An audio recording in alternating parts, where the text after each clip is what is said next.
Howdy, y'all. Want to know the episode of A Contagious Smile Unstoppable? We're here with a very, very sexy Victoria, I'm sorry. my redheaded vixen wife, I'm so sorry. and our very special guest, Gaborg. And we're going to get right into why he is on our show. Proud of you for not butchering that. Like, that's pretty good. I mean, my husband is the redneck. He's a little, like the whole sexy. I'm sorry. But like, seriously, you did a pretty good introduction there. That was nice. Thank you very much. Oh, Lord. Anyway, I think this is an incredible conversation to have. It's very timely and honest because right now we are living in a world where we have never been more connected to devices, where we are so entitled to our phone and our tablet and computers. And I've seen so many people where they don't even want to go over to their friend's house anymore. I just texted him. I talked to him on FaceTime. I did whatever. Nobody wants to get out and mingle anymore. Nobody wants to go out and be face to face to people. Like, we're one of these families, Gabor, that when we have a meal, there's no electronics at the table. It is us having a conversation about our days. We're talking, we're interacting. And when our daughter has friends over, they don't know what to do. They're like, this is so unusual. We eat in different rooms. We're on our phones. We're on our tablets. We're whatever, whatever. So I'm so glad to have you on. You are the founder and CEO of Friending, and I really cannot wait for you to tell us all about that and what made you develop it. Yes, let me make some correction. The co-founder, the other partner is Scholt, who is the CTO. It was actually his idea about 4 or 5 years ago now, and I joined up with him about 3 years ago, and we basically decided on the final direction the app should take. So it's more his credit in terms of thinking about it than mine. But yes, the problem is exactly what you're saying, that people are misled to think that they have friends. In my younger days, if I did something wrong and I was grounded, I was perhaps prohibited to use my bike for a week. In this day and age, you are sort of penalized by, okay, go outside and use your bike. So Right? the whole world is upside down as far as I think, because people think they have friends, and then Friday night comes and there's nobody to go out with because they sit in front of their screens, continuing swiping, chatting. Thank you. Please continue. No. I mean that's the sad part. I mean, if you want to go down to statistics and illness part, over 60 million people under 50 say that they're alone, and this is not something to brag about. So I imagine the real number is higher than that, and also I think a lot of people don't realize that they're alone. So it's not a bragging thing, and you may not realize that you're alone. So I think it's a huge epidemic because you're not contagious, you don't have a fever, it's not visible as I walk past you. People just ignore it. Yet the physical health issues from psychological depression or extreme cases, suicide, high blood pressure, blood sugar, rising, etc. All this can be related to your psyche, to your well-being in a health perspective. So it's a real issue, and it is changing slowly. That's the sort of good news, but the projections are still not showing that change, because they say to 5 to 10 years, you will have about 2/3 of the Americans who are alone.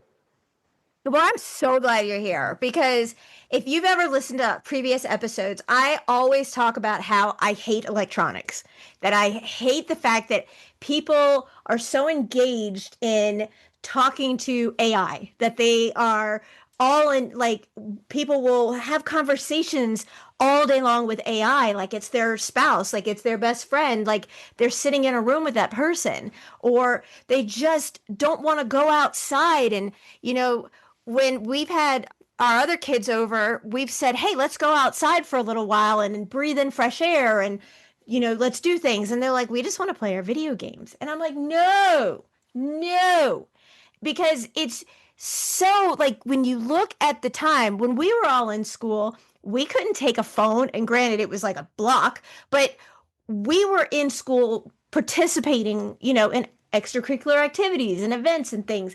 Now kids are taking their phones in school. They're even doing their schoolwork on tablets.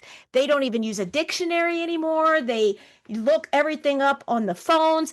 Our daughter, who I homeschooled for this reason, knows what the Dewey Decimal System is. She knows when she needs to look something up. It's on Webster Dictionary. She's not asking an electronic device. She's going to get the paper cuts, hold the book, read the book. That's how it should be. And, I'm on social media because I'm advocating for domestic violence and special needs and helping people who have been through traumatic events in their life. But like my husband, bless his heart, he'll sit there on TikTok for hours and it drives me nuts. I can't stand it. I'm like, what are you doing? Put it down, have a conversation. Speak to me. We go to restaurants, Gabor, everywhere you go, everybody's on their phone. Yeah. Right? My grandfather said it best. They basically raised me, and you're talking about decades ago, where there was the phone on the wall, right? And my grandfather would say, if I want whoever's on the other end of that call at my dinner table, I would have invited them. Hang up. Sit here with your family. And Yes. You don't see that anymore. I mean, we go to restaurants and everybody at the table is on their phone. Even people on a date are on their phones. Watch that all the time. So tell me how friending came about, and all the concepts behind it. I love it. I think it is a fantastic idea. Thank you. Yeah. So why is friending? As you're saying, there are numerous dating and friending apps. So why are we doing something that potentially or at first look may seem that you can be keeping you on your app just as a different app? Friending is different in two ways. You are encouraged to meet face to face. You cannot text. It is limited to about 10 text exchanges. We don't want to keep you online. We don't want to keep you swiping. And because you have to meet in person, face to face, people with the same interest, you create what we call are you in cards, meaning are you into that activity? And those people in your neighborhood, and the neighborhood is about 50 miles in our case, you hook up with them. And because you hook up in face to face, the other crucial and extremely useful feature is the third party verification by a company called Persona, because the other problem is that you have so many fake profiles, catfishing, etc. So all that is non-existent. Although interestingly enough, what we have found is that people are hesitant to use their driver's license and selfie to identify, to verify themselves, because they're, I guess, not used to it. It's like perhaps maybe, I don't know, 20 years ago when Airbnb came about, then people were concerned that their apartment or whatever would get trashed. But because there is this unusual ask, yes, but in return you get a safe group of people. So, there's not going to be fake profiles, catfishing, and you know who the person is when you meet face to face. And that is the only way to become friends on friending, is your phone is connected with Bluetooth to the other phone. So you cannot fake it. It's not a QR code that you take a picture of and send over. You physically have to have a Bluetooth connection between the two phones to become friends. I love that. I was going to ask you what you were doing to protect individuals on there, and I'm so grateful that you answered that. Thank you. I love that. So let's say I was going to meet you out. So we connect via your app on a Bluetooth connection. So we don't exchange. No. We only connect by the app or Bluetooth once we meet face to face. Okay. You connect. You sign up. You download it from friending.com. You sign up. You fill out your profile. After the profile is filled out, you go to a different site, which is different company called Persona, which do the verification. We don't keep the data. We don't see the data. Think of it as going to a store and handing over your credit card. The merchant gets a yes or no answer in terms of accepting your card, and the merchant doesn't have any more details than that. So basically, Persona verifies you and says to us, yes, you're who you say you are. and then you're allowed to use the app. Until then, once you filled out the profile, you get into what we call a waiting room, and you're not going to be able to see anybody, nor anybody can see you until you verify yourself. So as a result, everybody is verified and it is a safe environment to be. Yes, there is a sacrifice that you do need your driver's license or some kind of government ID and a selfie to verify yourself. But I think it is more price to pay to know that your surroundings and the group that you're going out with is also verified and safe. So there's a trade-off.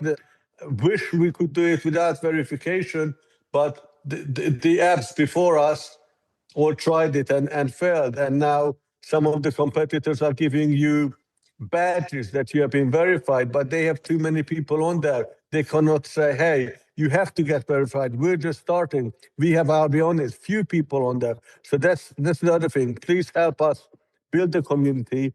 It's free at the moment. Please sign up, please register, and invite people from your neighborhood, because this is the kind of app that will only have value if you invite people in your neighborhood.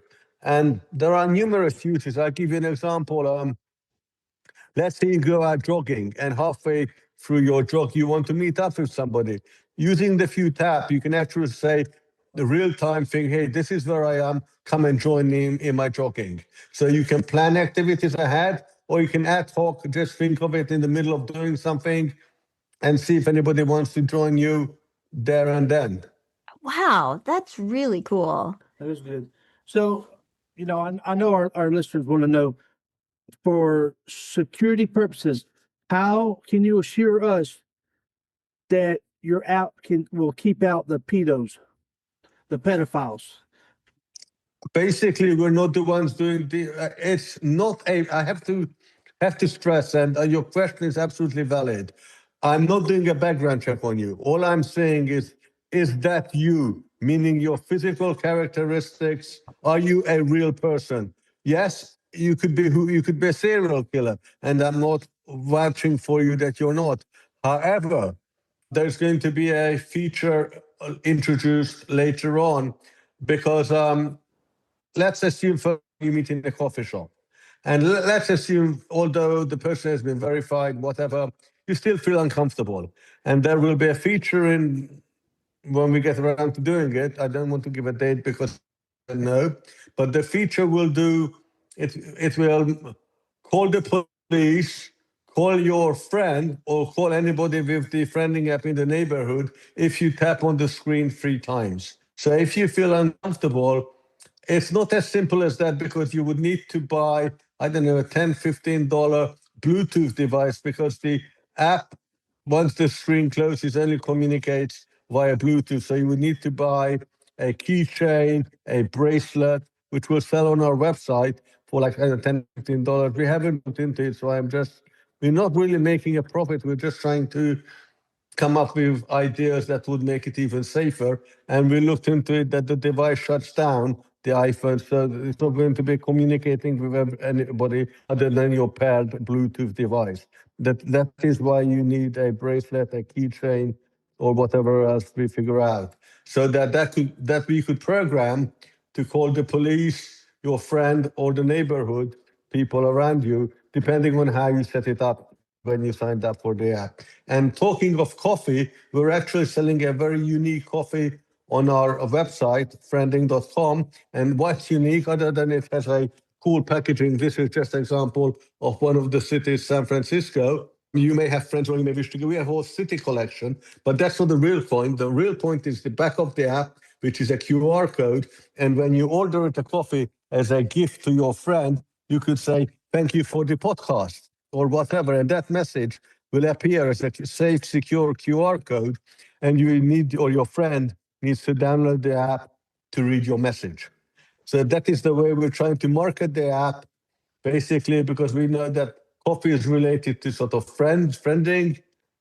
So we decided to sell coffee. People buy it as a gift, send you a message, and you download the app. You don't need to register, but you do need to download it to read the message. Heck yeah, we all love coffee. Exactly. We also sell matcha tea and I don't know, like 20 different varieties of coffee, organic coffee, regular coffee. etc. Nice. So, Gaborg, let me ask you also, and I'm sorry to interrupt No, you didn't. Victoria. If I wanted to have a yard sale, could I put this message out for people to meet up at the yard sale? Yes, absolutely.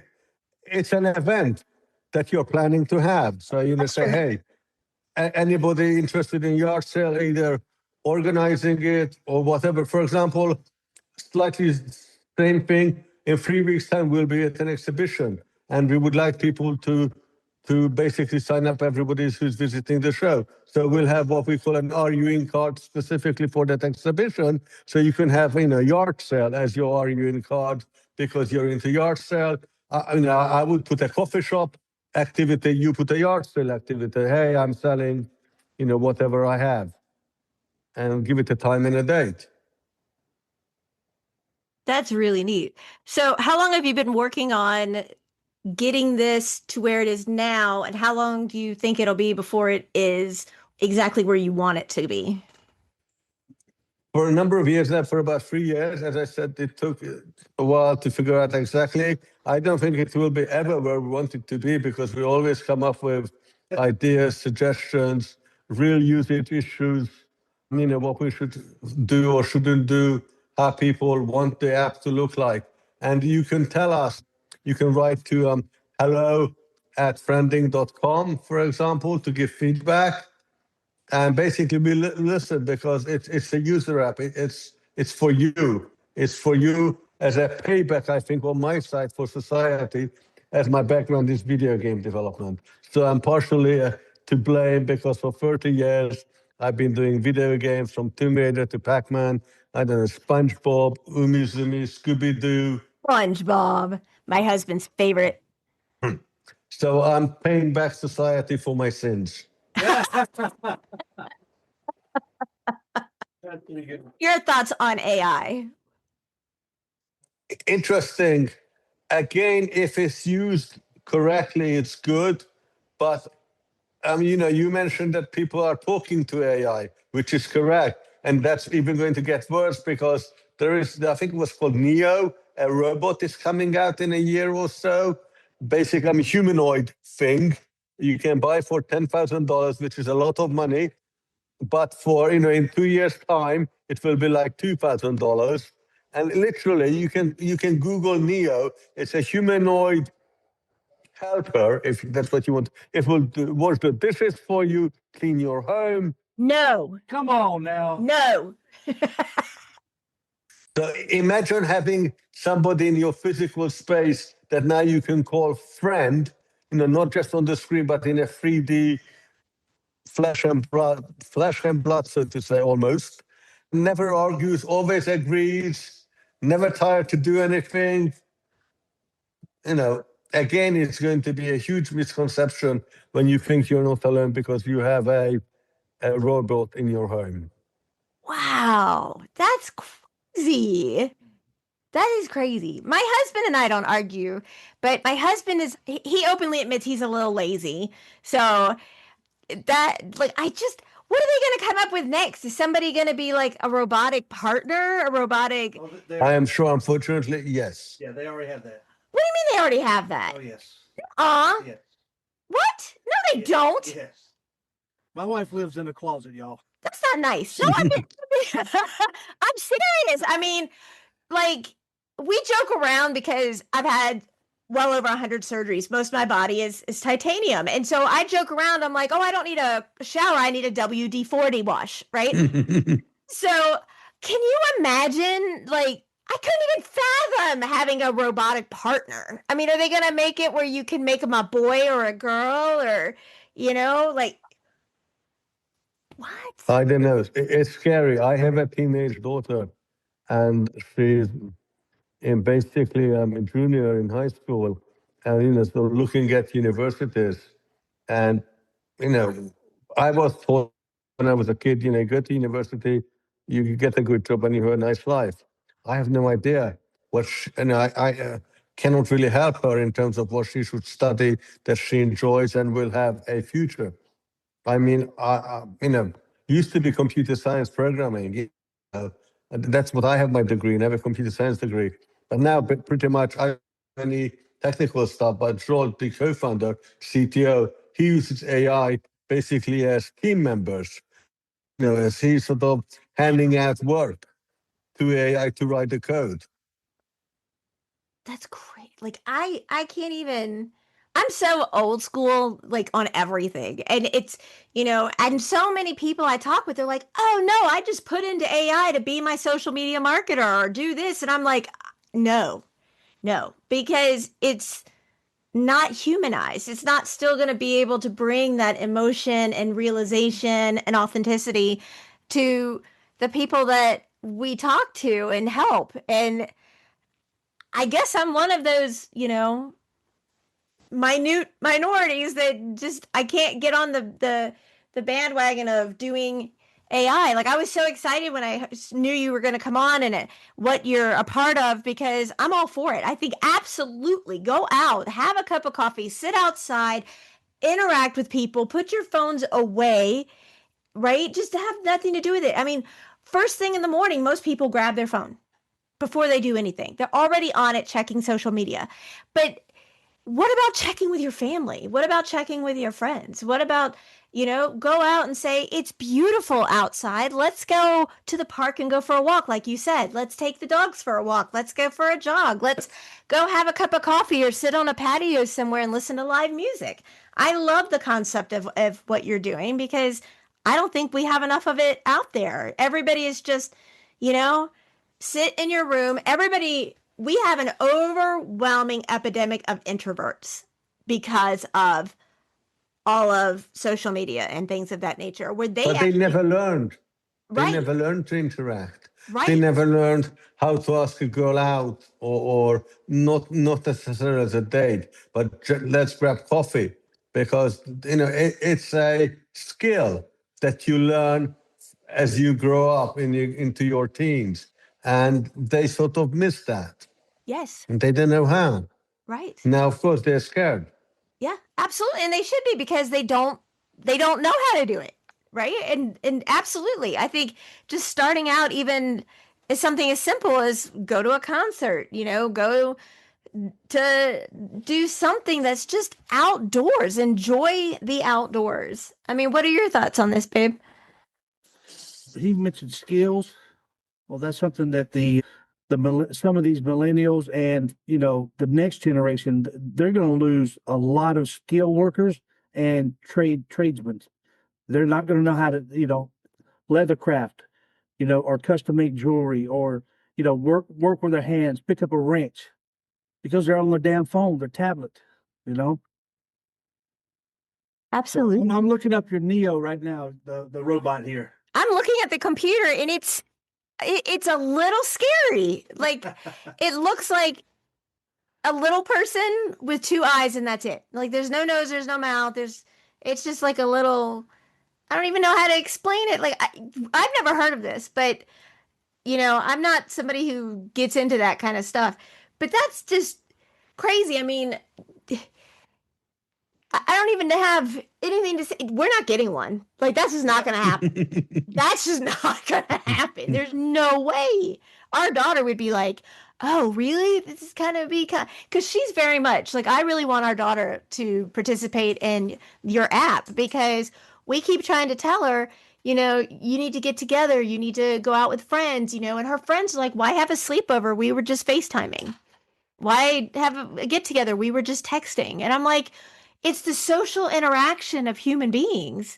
You need to know how to do this. Like, she's a million miles a minute on her phone, right? She could hold a record for how fast she can type, but she's shy about going up to somebody and having an actual verbal conversation with someone face to face. So we try to tell her, like, if we're at a restaurant or go to the grocery store, or, she's like, "Can I get some more ketchup?" And like, you need to ask. And it's something so small because she's not used to doing it, right? She's used to, "Oh, well, I'll just be home and I'll go to the refrigerator and get it." But we want her to be out in public more. We want her to have more interaction. This is why I think his app that, he's co-founded is it's phenomenal. It's amazing. Well, the good news is there is a trend called deplug, where you organize event, and we'll do that in the future as well, organize dinner events, people in the same city, but you don't know who is coming. So basically, people with the same interest, 5 or 6 will be invited, and you don't know who. And basically, you cannot bring a digital device. I love that. I love that. Yeah. They're going to get lost on the way there. Well, like we have a jail phone box. And so, like, put the phone in the box, like when she has friends over or whatever, which is so far and few between.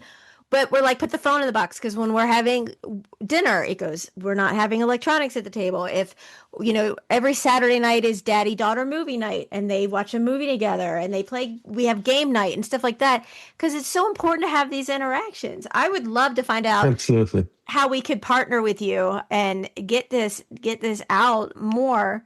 That would be, phenomenal. Maybe we could talk about that after we finish on here. But I mean, this is something that, especially people who have gone through a lot of what I help people with and my husband about, like going through any type of abuse, they've been sheltered into place and they want to make friends because, they don't have anybody. They're all alone. Go to a public restaurant, go to a public, drive there. And even until you're comfortable with someone, you don't have to let them pick you up. You can go meet them at a local Starbucks and have a cup of coffee and have a conversation and, make new friends and new interactions with people. I think this is fantastic. I think this is it's so needed. Thank you. Thank you for building You're welcome. this. Thank you for No, building. it's a social issue that society needs to deal with, and sweeping it under the carpet is not the answer. No, absolutely not. Absolutely not. So, Gabor, you said that you're limited to maybe 10 texts. Yes. What happens after that is either of you has to send a friending request to the other person to set up a place to meet in person. That's the problem, is that our competitors basically keep you on their app. And later, once we have enough users, we'll charge something like $5 a month. And we would like you to keep the app on every month. But in return, what we will do is eventually build out a network of local retailers, let's say coffee shops or whatever, where if you're a friending member, you get like a 10% discount on your coffee. So let's say the $5 coffee will cost you $4.50, and if you have more than 10 coffees a month, you actually saved on your friending monthly membership fee, because you save your $5 back. So we're always looking at it that we realize that you may not be looking for a friend every month, but you may like to join an event. So we would like and appreciate if people keep their app, and eventually when it becomes a paid app, on their phone. But we are working very hard to find a way to compensate you for your $5, which isn't a huge amount, but we still don't want you to feel that we have cheated you because you haven't used the app and we charge for it.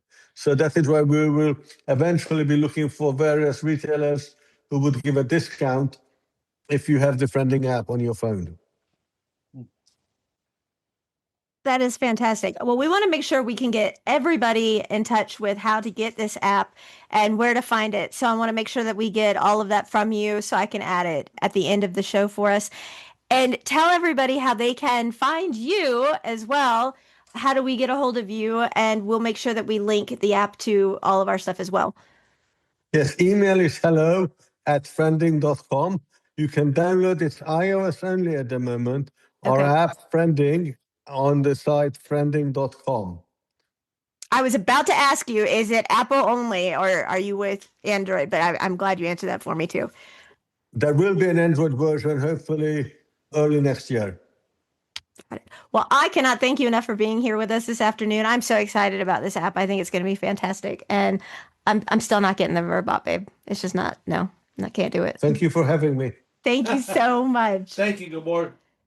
Thank you as well. And I hope you're not going to get into an argument over Neo. Oh, we won't. We definitely won't.